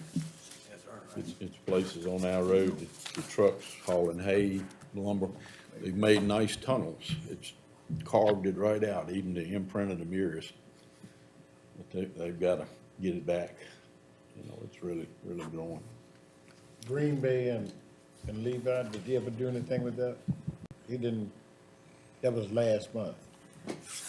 I don't know, Mr. Townsend, we would have reported it, but I don't know if they've corrected it. So if you give it to me again, I'll, Yeah, Green Bay and Levi. Mhm. Levi Road, right there at the church in that curve, yes, sir. kind of the sight distance there for. Okay, is it the trees or the grass? Trees. Okay, Now, while you're talking about grass, that that need trimming too. okay. I think that's underway from what Yeah. his text message. Well, that's everywhere. It's tall. But Green Bay, both of them are talking about trees over hanging overhang. Okay. I'll make a comment. We've got grass to mow and tree limbs to trim, but there's some folks up above Harrisonburg that have been feeding cattle for 3 months that have no grass. It's really dry. It's like a desert up there. They have missed rain for months. I know we got a little problem, but I really feel sorry for those folks up there. Thank you. Thank you, sir. I don't know of anything Yeah, else. sir, there's some dead trees on Prospect Road, it'll be just after you turn off of 460 on Prospect Road on the east end. And there's some on Hard Times also, just before you get to the creek, if you're coming from Togle towards the landfill. There's 2 dead oak trees there that are gonna fall in the road. Their limbs have already fallen, and there's also one behind Hendrick's store. It's a big tree there that the limbs keep falling out. It's actually gonna take down the power line and across the road both. It's behind the store. It's behind the store on Hendricks Road, Okay. 3rd house on the left, if I'm not mistaken. We would ask you, Scott, to look at those, please. And there's still one that they cut off on Pin Oak Road. It would be south of the store. There's a pine tree that, I don't know whether the fire department cut it off or whatever else, but it's pretty close to the road and sticking out where if somebody had a wreck or something, they're gonna run right into it.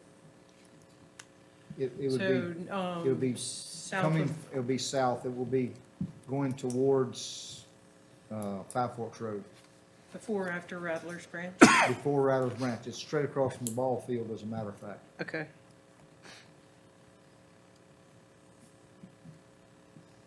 Sarah, there's one more little problem on the Heights School Road.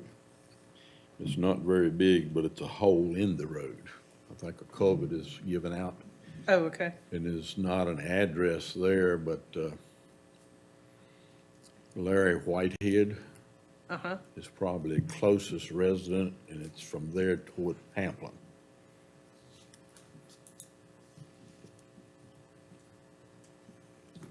Okay. So before you, if you're from Pamplin, before you get to his house? Yes, and it's on kind of the left side of the road. Okay. Right there. Probably big around as a softball right now, but it's gonna get bigger, I'm sure. And Sarah, I know you've heard about grass, but the grass is ridiculous on Bloomfield. And the only grass that's mowed would be from personal individuals. Yes, ma'am. They've done it. I have a young man who is being paid by a farmer opposite my house. He has cattle. He's paying the young man to cut the grass on the road. He has broken 2 weed eaters trying to cut all of that grass, where it's so high and it's as tall as my car. The problem is, when deer enter that highway, 2 have almost hit my car, because you can't see them coming through the thick grass. He's broken 2 weed eaters. Today, he had his lawnmower trying to cut through that grass, and it just couldn't do it. Something needs to be done. Thank you. Yes, ma'am. David, your folks who live on Isham Road have really done a nice job of mowing the grass. Yeah. All of them have stepped up to the plate. Looks good all the way through there. Anyone else? Sarah, we thank you. Yes, sir. You've got a lot there to talk to Scott about. All right, we'll move along. Item 14, Structure Planning Commission. Doug, please. Mr. Chairman, members of the board, at its meeting back in April 11 of 2006, the Board of Supervisors passed a resolution to increase the membership of the Prince Edward County Planning Commission to its current 10 members. Since I've been with the county, there have been comments made by members of the board, members of the Planning Commission, and the public of shifting to a district-appointed process for membership. In that format, there would be 8 appointees and the board member appointee, which reduced the overall membership from 10 to 9 members. In June, Preston Hunt resigned from the commission. which represents or presents an opportunity to consider this option. And I apologize, the spreadsheet's not included, but the current membership is distributed among the districts, with the Buffalo district having 3 members. Mr. Chairman's got a monopoly. The town 701 with 2, and districts 201 and 301, which is now vacant, 801 with no representation. With the upcoming start of the comp plan and the beginning of the CIP, I am not advocating asking members of the Planning Commission to resign. Honestly, we need their background and experience. If the board wants to move forward with the concept, we could not fill the current vacancy, and as each vacancy occurs in the future, look to restructure the commission with the goal ultimately of a representative of each district. The other option is simply to refill the current vacancy with another resident of District 301, or just advertise and fill a person in any district, I guess. But I know Supervisor Townsend appreciates having a member from 301. But if the recommendation would be make a determination whether the board wishes to shift to a district appointment for the Planning Commission members, or stay with the status quo of 9 appointees and 1 board member. And Jerry, I will reiterate, I will step down if you would like to step up. We need representation in your area. You're doing fine. Lou, I would, go ahead, Jerry. No, I would make a motion just to continue to move forward toward the goal. I mean, at some point, we'll wind up, I do think at the end of the day, the 8 board panel commission, a representative from each district would be, I think, ideal with 1 board member. So, I mean, let's continue to move forward with what we got. Not fill a position, let's go ahead with it. I'll second that. Motion's made and seconded. David? Yes. Jerry? Yes. Harrison? Yes. Patty? Yes. Cannon? Yes. Dessa? Yes. Bill? Yeah. My vote is yes.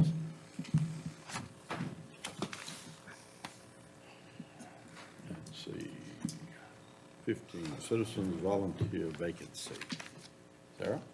Got a little easier, Sarah. Yes, so I'm going to say, I believe, based on the action that you just took, in that chart, we had that the county vacancy for the unexpired term, I believe you just voted to not advertise that. Correct. Okay. So you also have another vacancy, or another term expiring December 31st. This gentleman is in the Prospect District. So what would the board's pleasure be about reappointing this position? Was that the only one we had in the Prospect District? That's the only one in the Prospect District, and that's the only term that we have expiring on the Planning Commission this December. Also just advertise for the Prospect District. How many, what's the goal to get to 9, right? 8. 8 with with 1 board member, 8. Yeah. So where we at with this vacancy here? That'll put us at 8? So if you. If we're not filling Preston, It would be 8. we're at 8. So the question is, do you advertise this December one for any position, or do you try to fill it back to Prospect, since that's your only prospect? Well, Lee was the only one. So you From Lee. had 10, Yeah. and you had 1 vacancy, so that's 9. 9. So So you- is the chairman part of the 10? He's part, yes, he's part of Okay. 10, yeah. So we need 1 more. We need another vacancy. It makes sense to just go ahead and not fill it. And then you at your 8 board members, and then you got your supervisor, and then through attrition, fill the vacant districts, which would be David and mine. Let's see. Through the I next 2 apologize, I'm not vacancies. as makeup of the If planning you don't fill it, they commission. give you the number that you need, 8, plus your 1 board member. Okay. Then through attrition, you you go back and you get Lee and you pick up Prospect, then you get a representative from, should have a representative from each of your districts. Through attrition. The only problem that we've run into in the past with any of it is that getting someone to apply. Yeah. We ran into that, about 2 years ago. We didn't have enough applications. Well, David, I'll move on to you. I'll step down and you can step up. You know my answer to that. You can't get away that Enough quick. boards Get for back me. and save the neck, can I? Too many of them. I mean, that would be my recommendations, not fill it. We're not filling Preston's seat. Right, but not fill Prospect. Well, We need prospect. You need We prospect need if you're one gonna of, keep we need an eye. one or the other. I was gonna say that. Yeah, we're already there. you're We're already there. Yeah, we're already okay, there. I got you. Yep. So, So I will make a motion that we re-advertise this position, which will put us at our number for this time. and which district do you wish to stipulate that this position belongs to? A question before we go. Go ahead. Would we move to the one that's already vacant now and take turns as they come open? I have no problem with that, and I'm not saying that we have to fulfill 601, I'm just saying that we apply, that we post it for applications and see So I if we think- get. One suggestion, Supervisor Go Emmett, ahead. that we advertise for the districts that are vacant right now. Correct. And those only, and that way y'all can make that choice based on what you get as far as You, application. Jerry? No, I don't have a problem with that. That Yeah, sounds just, good. I make a motion that we advertise for the 2 districts that do not have representatives, Okay. or that are going to time out. Yes. Which I have a representative So you right now, have he's to on time out. live in the Lee Prospect district or or the Prospect. That's Prospect correct. district. That's correct. In order to apply, kind of like we do with the That would be Social fair. Services Board. Correct, that's my, Generally. that's my motion. That makes sense. Okay. All right, David, your motion again? That's, my motion is to Both. apply. My motion is to advertise for 2 positions for the 2 districts that either has lost or going to lose in December their representatives. Second, that Prospect and Lee district. Is that what One. you're talking about, right? Or Yeah, just- one? Are we going to leave one vacant? So we're going to advertise one position and you have to live in Prospect or Either- Lee either or. in order to Prospect. apply? Prospect or Lee. Okay. And do you wish to include the upcoming vacancy or expired term on the BZA in that motion also to advertise? Yes, I do, because Right that now, we're has to just, be- Yes, Judge, got it. to advertise for the BZA also. yes, thank you. All right. Second that, Jerry? Second. Motion made and seconded. David, Yes. Jerry, Second, yes. Harrison, Yes. Patty, Yes. Shannon? Yes. Dessa? Yes. Bill? Yes. My vote is yes. I got you. You got it. Next, Finance and Human Resource Report. Cheryl, starting with the Business Park Road reimbursement, page 129. Good evening, board members. So yes, our first item of business is the Business Park Access Development reimbursement. The CRC submitted a request for reimbursement through the Tobacco Region Revitalization Commission, TRRC grant, and VDOT for the Business Park Road Development Project. The county received both disbursements in August totaling $391,411.70.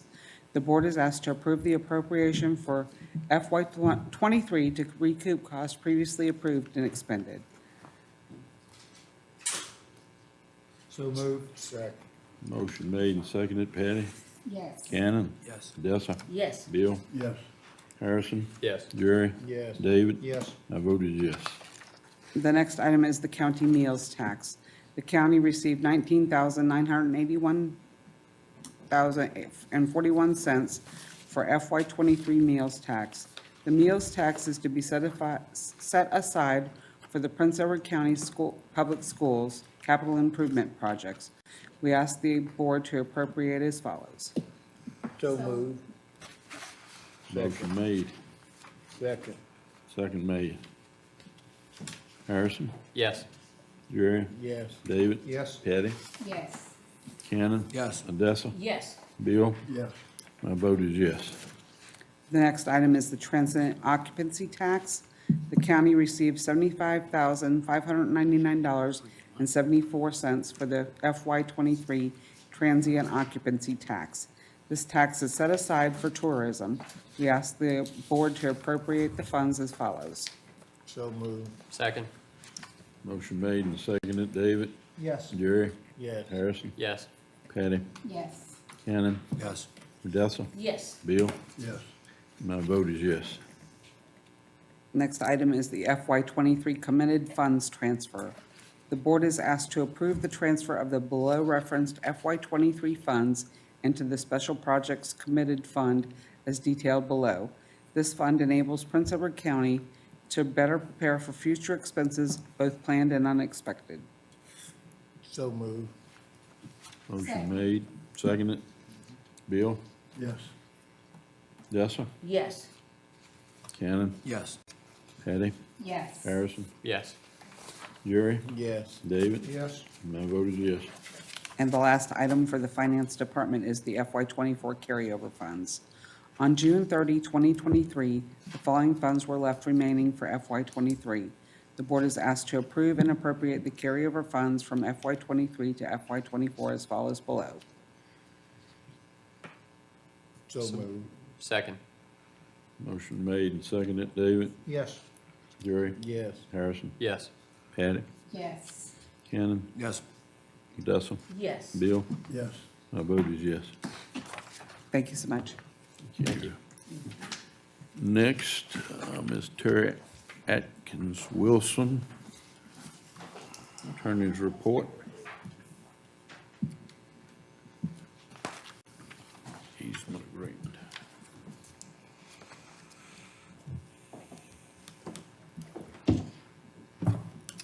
Good evening. Terry. Not aware of any new litigation coming before us. Looking back to see, we've been working on, one of the items will be the next item up on your agenda about the access road and a sewer pipe. I've worked this month with the Commissioner of Revenue, looking at some tax abatement issues on a parcel that was combined and maybe shouldn't have been combined, and anyway, working with the Commissioner of Revenue on that. Anyway, trying to think of what else has been, I apologize, I had a busy day today. Anyway, working on of course, some of the IDA projects with the car wash, worked on that contract with that.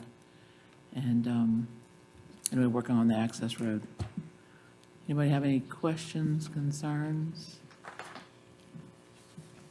Have they completed that access road? Yes, sir. Everything good with Wawa? Yes, sir. We've got one title issue, I think we're working on the car wash site, but everything, I think, is good with the Wawa. They want to actually grade both sites. They've been kind of waiting on the Wawa till you'll approve the car wash special permit, because they're going to grade everything at once. All right. Okay, I'll move on then to the 17A. During the construction of the new access road in the Prince Edward County Business Park, located across Commerce Road from Southside Virginia Family YMCA, there's a section of sewer pipe that had to be installed and located approximately 25 feet under the fill dirt, and the town of Farmville did not want to have the responsibility for the installation, future repair, upkeep, or maintenance for this particular section of pipe. Therefore, a memorandum of understanding has been drafted in order to memorialize the agreement and more clearly reflect the rights, duties, and obligations of the County of Prince Edward and the town of Farmville in the installation, construction, repair, upkeep, and maintenance of this section of pipe. As part of the memorandum of understanding, Prince Edward accepts responsibility for the portion of sewer line between manholes as noted, and which has been placed within a metal pipe sleeve for repair removal if needed in the future. You see the attachments there. There's a draft of the MOU and as well as 2 sketches with 2 views of the pipe installation by the Timmons Group. recommendation is that the board consider authorizing the county administrator to sign the agreement agreeing to the installation, construction, repair, upkeep, and maintenance of this section of sewer pipe. This pipe has not been installed yet. It has, yes, sir. It has been. And just, you're talking about 25 feet of fill, and the problem is, to lower that down, you'd have too steep a grade going on the backside. Robin, the town didn't want to accept that, so basically, the solution we've got is, there's a metal sleeve installed, that 8-inch sewer line is slid into it. If that pipe were to ever break, we'd be responsible for basically cutting off and pulling out that broken section and replace it. Where does that line go to, Doug? Do you know? It comes back, that feeds everything from Lowe's back towards, past the Y on down. That sewer line follows Commerce back down towards Backham, Sydney, Did they have to somewhere. replace it when they did the access roads? Was there already an existing? It was already there, But they did. running that bottom through there. All the way back up, like I said, back up behind, coming towards the ag building into Lowe's. Sewer pipe doesn't take a lot of weight, so it had to be sleeved to keep from crushing it with that much dirt on top of it. And I think that thing goes down to the pump station on the Backham Sydney Road going into High Street. Okay. Yeah. And we're supposed to mow the grass on the bank too, I think, aren't we? No, they've got it, they just want to make sure they had access to it. I got you. Okay.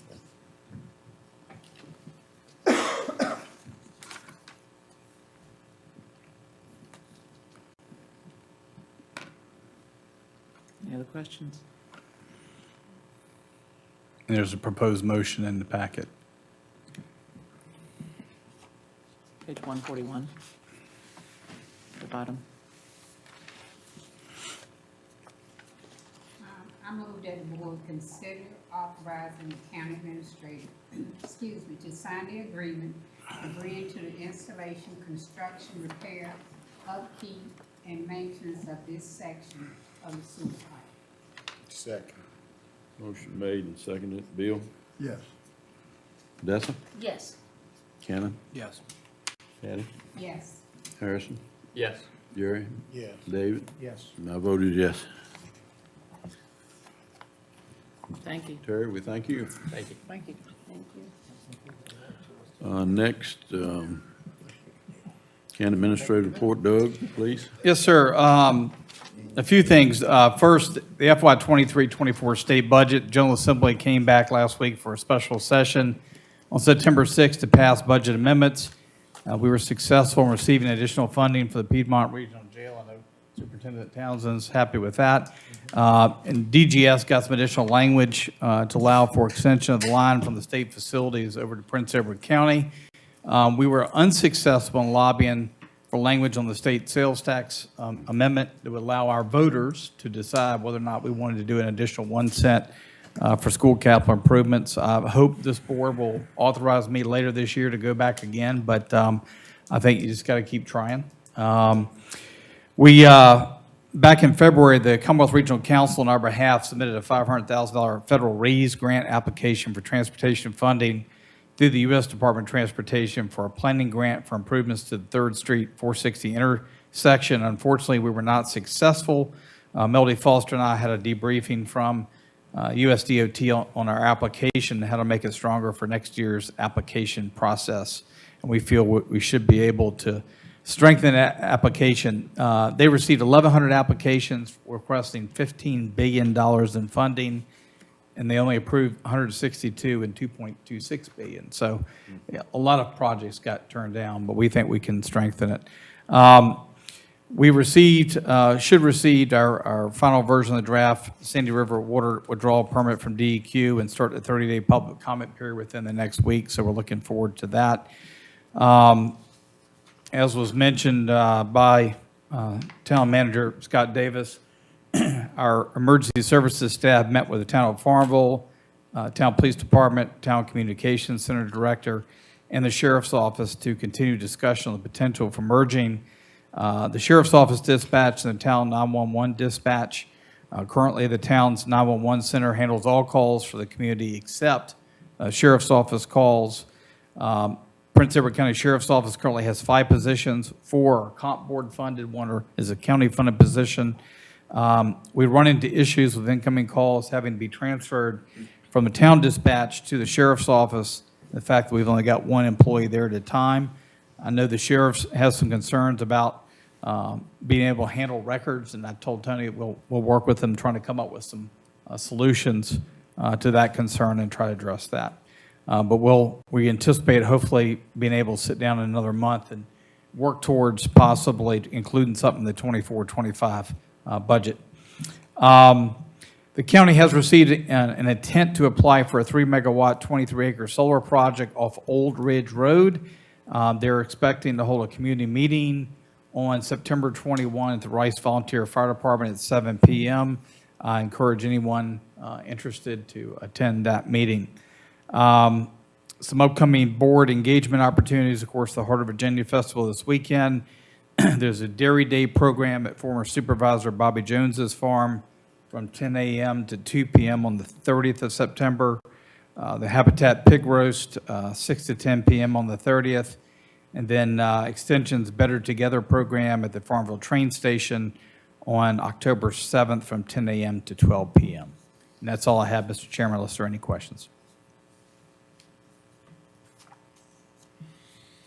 Anyone have any questions? Any discussions?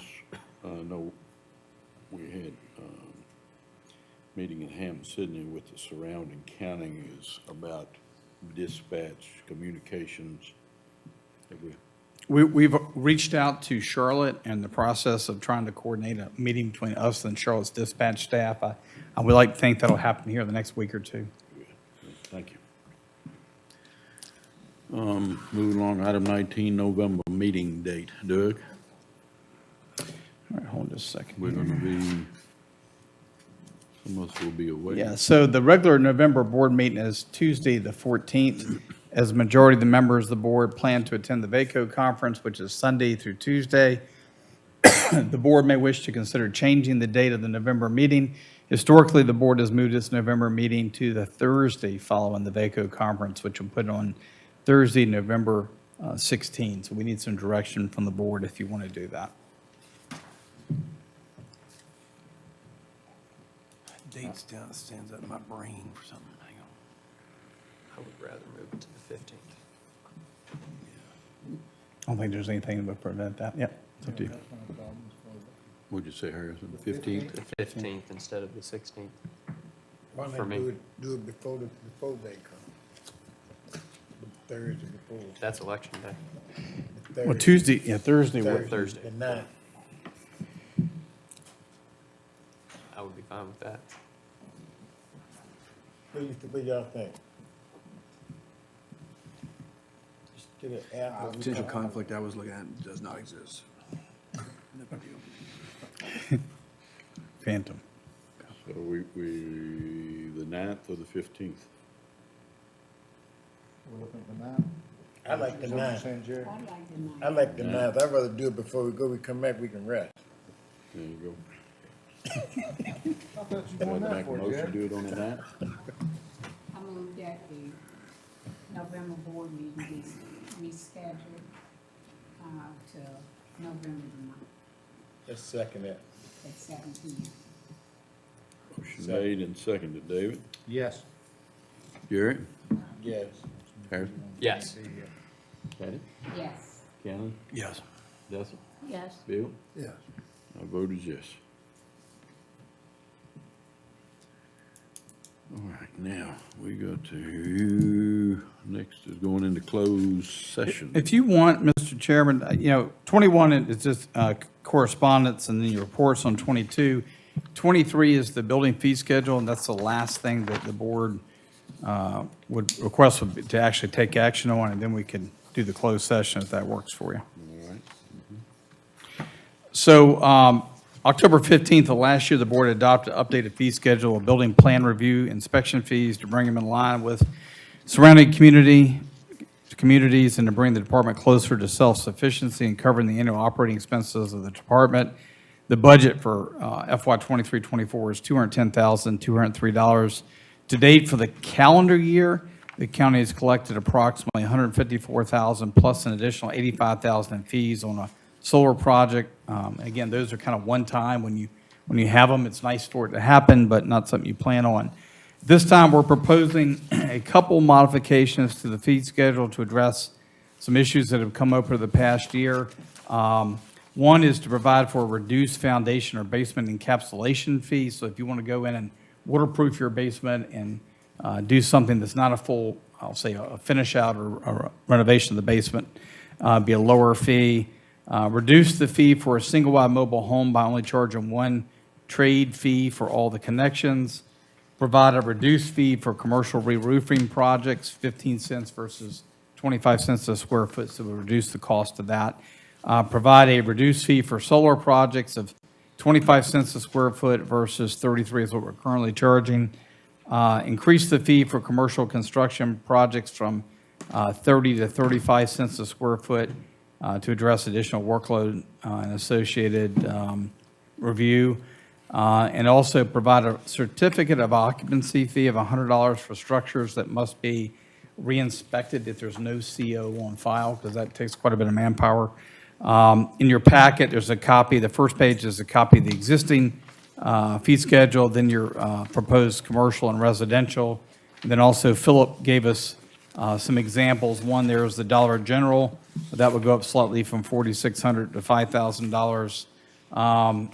The foundation encapsulation would reduce from $384 to $314. Manufactured home would reduce from $672 down to $536. The solar would have dropped from $83,500 to $63,000. So it gives you a little bit of an idea how those things would impact an actual project. But I know we've had a few folks that have raised some concerns about the fee structure. So I think Philip wanted to back off on a couple of those based on the manpower and workload it took, and then make a slight adjustment on the commercial. One thing I would note, a lot of projects like the Wawa are going in the enterprise zone. Your building fees are waived in the enterprise zone. So as long as that enterprise zone's in effect, there is no fee in essence. They request it. Does our enterprise zone run out this year?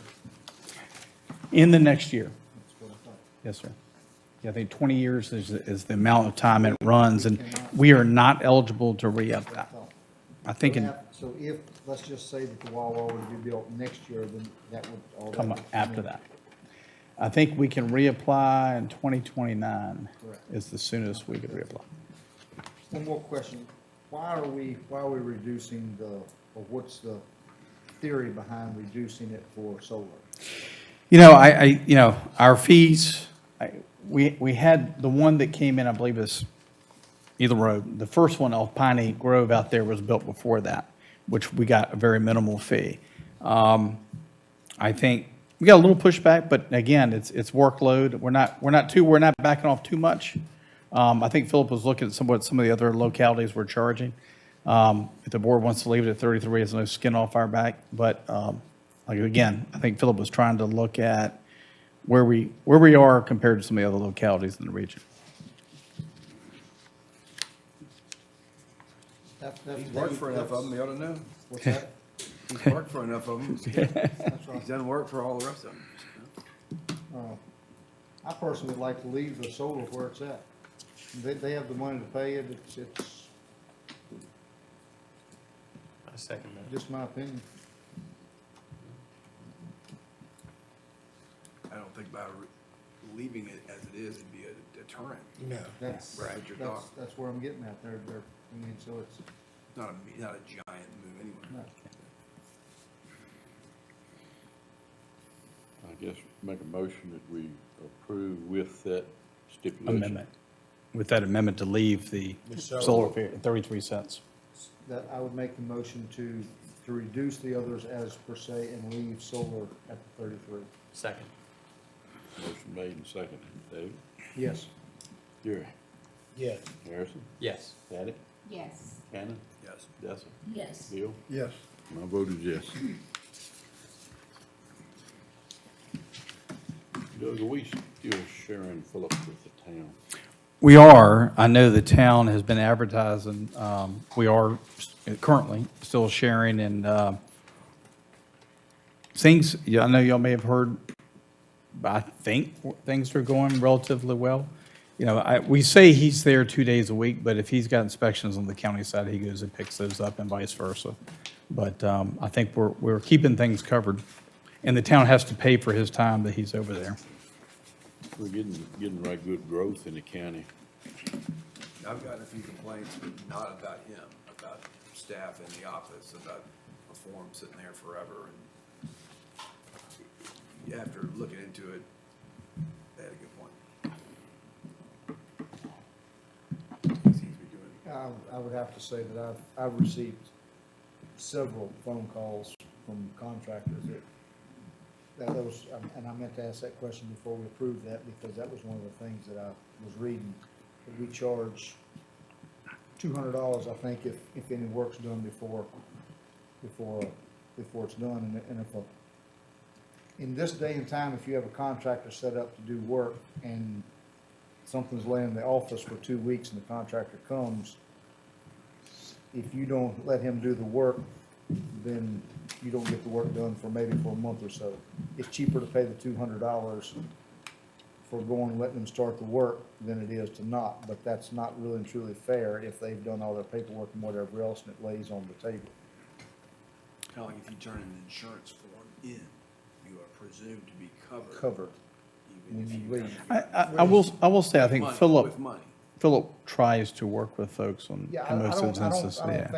don't think that the problem is necessarily Philip, it's just the whole gamut of everything that goes on where, and I think that was, kind of maybe Lou's question there was do we need him full-time to cover it all, or what do we need? That would be my question. I'm not trying to put words in your mouth, Lou, I'm just, With growth, he's gonna need more time. I think we're gonna need him more, but we just need to look and see what's going on. Well, if the town's advertising for the position, they hire someone, and that's. Yeah, I think one of the other things, if they could just get somebody to handle residential, then, they don't have that much commercial work. Philip certainly could cover that until that individual was trained up enough to handle it, but it really just depends on who they can get, I think. That's part of the issue. I guess we need to go in closed session. Yes, sir, there's a motion on page 183. I make a motion that we go into closed session pursuant to what's pursuant to at this point. I'm not gonna read all that because we don't have to.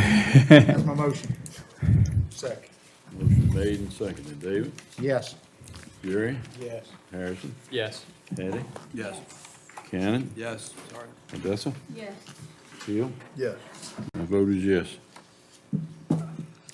Closed session.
motion that we return to open session? No, Motion made, seconded. she hanging in there. David? Yes. Jerry? Yes. Harrison? Yes. Patty? Yes. Ken? Yes. Justin? Yes. Bill? Yeah. My vote is yes. Okay. I move that the Board of Supervisors direct staff to enter a contract with Wait, 1 second, Patty, read the thing if you would, or I'll read it. Whereas Prince Edward County Board of Supervisors has convened in closed session on this date pursuant to the affirmative recorded vote in accordance with the provision of Virginia Freedom of Information Act, and whereas 2.2-3712 of the Code of Virginia requires a certification by the board that such closed session was conducted in conformity with Virginia law, now therefore be resolved that the board hereby certifies that to the best of each member's knowledge, only public business matters lawfully exempted from open meeting requirements of Virginia law were discussed in closed session, to which the certification resolution applies, and only such public matters as were identified in the motion by the closed session was convened, was heard, discussed, considered by the board. Need a second on that? Second. Motion made, seconded. David? Yes. Jerry? Yes. Harrison? Yes. Patty? yes. Ken? Yes. Justin? Yes. Bill? Yes. My vote is yes. I move that the Board of Supervisors direct staff to enter a contract. Call for the departure? Yes, I did. Did you say any member who believes there was a departure? Yes. I didn't read that? No. No. If any member, The chair has to read. Yeah. The chair needs to read the bottom. Where is it? Hold on.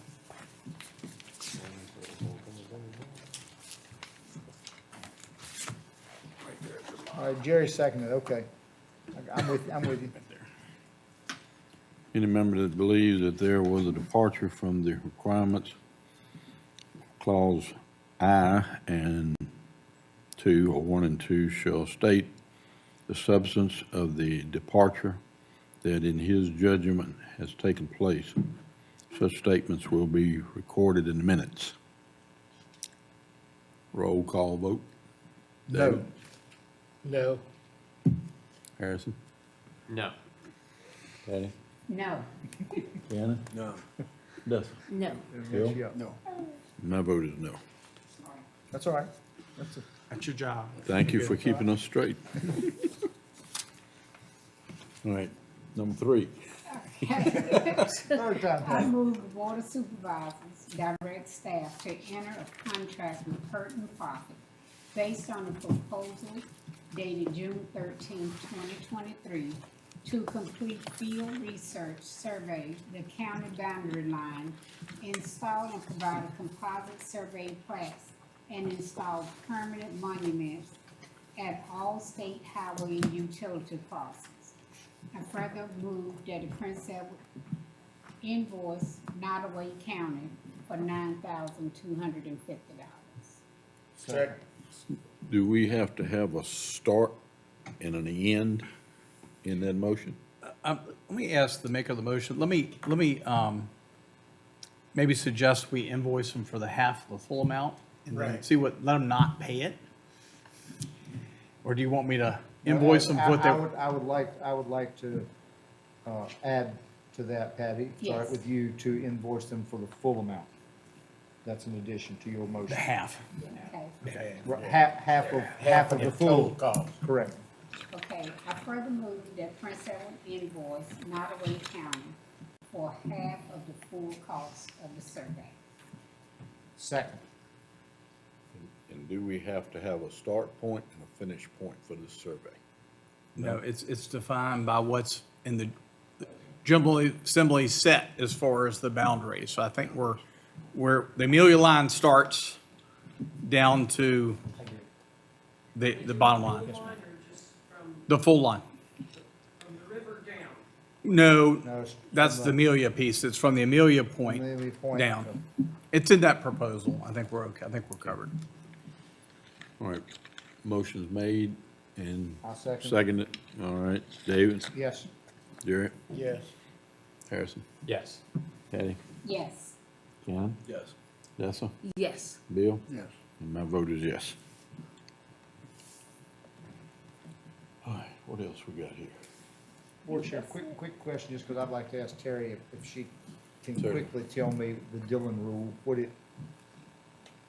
is the Dillon rule, does it have to do with what the town can do versus the county versus the state, or is it more what the county can do in spite of the state? How does the Dillon rule work, or Sarah, you might be able, So the town has a charter. Correct. Certain powers are laid out in its charter. The counties in Virginia are subject to the Dillon rule, which means that our powers are as provided for by the Virginia General Assembly. And if its powers not addressed, then we can, don't have those powers. that's what, I think that has to be specifically laid out in the Code of Virginia that says, ye shall or ye may. right. Yep. The reason why I brought this up, question has come up to me as to whether town residents are subject to county ordinances as well as town, or if the town can exempt their people from county ordinances. So can you give us an example? Because like county residents, town residents pay county taxes. Correct. They, I guess what I'm getting at is does every ordinance that the county, For like zoning, we don't have zoning jurisdictional control over town residents. So zoning is out the window. Those don't that apply. may answer this person's question. The question that's been brought to me is can town residents or town businesses get by with things that county businesses and county residents cannot? There's what it So the boils down short to. answer is, town businesses comply with town rules, county businesses comply with county rules. Now, town businesses pay merchants capital, Correct. because the town doesn't have a merchant's capital. So We are authorized by the code to charge and collect that in town. I'm Okay. not sure what town businesses would be getting away with that county businesses can't. Because I would think, it would seem likely that the town might be more. Well, that's where I was asking about the Dillon rule. I know that the town can add, because of their charter, they can add more stringent, such as they can require you to cut your grass to a certain length, whereas the county cannot. Well, the county could, but we don't have a property maintenance ordinance. Right, but I mean, they can do that. Yes. Yes. If let's just say that we say that the county has to cut it at a half an inch, does that mean that the town's required to, even though the town says, no, you can leave it inch and a half? Nope. Then my question is, they may pay taxes, but they're not required to do the same things that we're required to do? In some cases, no. And remember, I think in general, counties take care of the big things like public education, solid waste, courthouse services. So a lot of our services are separate from what the town does. There is some overlap, like we both have a planning and zoning department or a building department. So there's some overlap, but in a lot of respects, the town does what it does and we do what we do. If that makes, The I land think, use regulations inside the town. Sure, it's Are completely, governed by the town planning commission and the town council. And the board of supervisors and the county planning commission have land use authority outside of the town. the corporate limits of the town. That may be able to get back to them and tell them, figure that out then. I can't figure out exactly where the line is drawn in some of the areas on that end of town. I've tried. Me either. but I had this come up, when I was a town manager. Sheriff can write a ticket for you speeding in town. Absolutely. They have jurisdiction with the They have whole of the the whole county. county. I've had towns that said, no, you don't. Yes, you do. Yes, you can. The town just can't, they can't go out in the can't county. go outside in the county. So there is some gray area sometimes on that. That's where I was getting to that Dillon rule thing, because that was the question as to whether the Dillon rule would allow town residents to get by with certain things that the that the county residents couldn't. I'm doing. We don't put a limit on mowing the grass, because I'm in That's- oh, violation. I that's can tell you that. Can't keep up. VDOT's in violation. No doubt. I need some of Dave's cows, quick. Over to the point of adjournment. You got any more business? We need a vote for adjournment? So moved. Moved and made, everybody say aye. Aye. Yeah, I like that kind of vote. We should do more